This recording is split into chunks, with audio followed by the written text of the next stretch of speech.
Well, everyone, South Park has done it again, and South Park spares no victims, and this time their victim was Lizzo, and Lizzo even reacted to it. It's too good not to show, so here it is. Guys, my worst fear has been actualized. I've been referenced in a South Park episode. I'm so scared. I'm gonna blind duet to it right now. Here we go. I'm telling you, Sheila, these new drugs are pretty amazing. I was feeling so ashamed of myself, watching Randy go out and exercise all the time and not eating as much. But I just don't have the same kind of willpower he has. Which of the drugs are you on, Sharon? Ozempic, Mounjaro? Oh no, I talked to my doctor. He said insurance would only pay for those if I had diabetes. But if you can't afford them, then how are you managing your weight? Don't you know, Sheila? Now there's a whole new obesity drug for those of us who can't afford Ozempic and Mounjaro. I've controlled all my cravings to be thinner with Lizzo. Oh, it's Lizzo. FDA-approved Lizzo makes you feel good about your weight, and it costs 90% less than Ozempic. I've lowered my standards and my expectations. It's Lizzo. In case studies, 70% of patients on Lizzo no longer cared how much they weighed. I don't give two It's Lizzo. Lizzo helps you eat everything you want and keep physical activity to a minimum. Some patients report constipation while listening to Lizzo. Stop listening to Lizzo if you experience suicidal thoughts. Serious side effects may include pancreatitis, hypothermia, and out your ears. Are you living with concerns of obesity? Ask about the power of not giving a with Lizzo. Period. That's crazy. I just feel like, damn, I really showed the world how to love yourself and not give a to the point where these men in Colorado know who the I am and put it on their cartoon that's been around for 25 years. I'm really that, and I'll show y'all how to not give a and I'm gonna keep on showing you how to not give a Ah, yes, Lizzo. I can tell you don't care at all because of the way that you made a 2-minute reaction video to it. Also, this video by South Park is so funny and it shows so many problems that we're dealing with, especially when it comes to fat culture or fat phobia or whatever you want to call it. But my first question is, why can't Lizzo laugh a little bit more about it? I think she's like an okay sport. The fact that she'll react to it and post it shows that she's somewhat okay with showing it off. So I'll give her credit for that.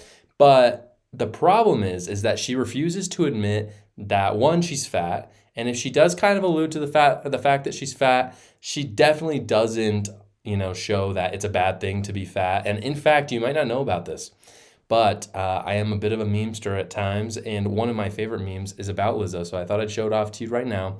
And this, I'll just give you a second to really take this meme in, because it really is my favorite one. And this meme right here, along with the South Park video, really encompasses everything that is wrong with America when it comes to nutrition. We have a society that lies to themselves and talks about how beauty is subjective. And I'm not saying that there's nothing in the world that is subjective. There are certain kinds of beauty that are certainly subjective, like in artwork or music. And even in people, there are some people that, you find more subjectively beautiful than others, and that's fine.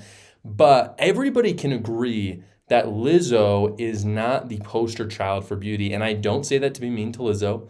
I really hope that there are people out there who find her beautiful. But objectively, Lizzo is not beautiful in the fact that she is morbidly obese. And again, I'm not saying that because I'm being mean. I'm just calling a spade, and I'm pointing out that nobody should strive to be like Lizzo. I think that's one of the key things with beauty is everybody strives to be beautiful. And everybody should strive to be beautiful, whether it comes to your conduct with people, your personality, the way you look. I think you should strive to look the best you can, to be the best you can. Obviously, there's multiple types of beauty. But Lizzo, nobody can say that they're striving to be like Lizzo. And if they are, then objectively they're striving for something wrong. Dying of heart disease at 50 is not something that we should aspire to achieve. But for whatever reason, being fat is kind of the next protected group. And so what you used to see, and you still see it, but you're seeing different sides of this. What happened was intersectionality and wokeism started taking hold in American culture. And so what you see is that most of the transgender and gay people today are who? They're white men. And the reason why that is because when you're a liberal and your whole ideology is focused on the fact that your identity means everything and that there's this hierarchy of who you are on a scale from being oppressed to being the oppressor.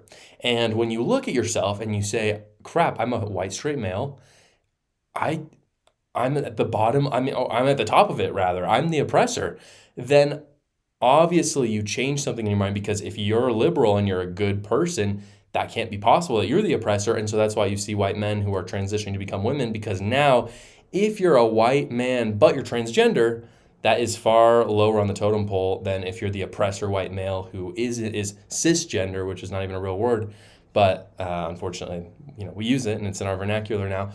So that's it comes out of it very naturally. But here's the deal: being fat is the same way.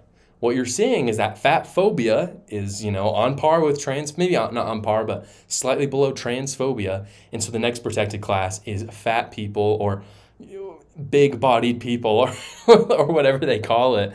And that's just one way as a liberal white man or white woman, since white women, they're a little bit better, but they're not that much better according to progressives. That's just one way they can be a little bit more, oppressed than what they would have been before, because being fat is slightly better than just being a white straight male. But please, let's just not make being fat normal. I'm not saying that we should hate fat people, but I think that what South Park did was not only really educational, but just really funny. And I think fat people should be able to look at that and laugh and be like, yeah, some of us act like we don't give a crap, and deep down we all do, and we need to change.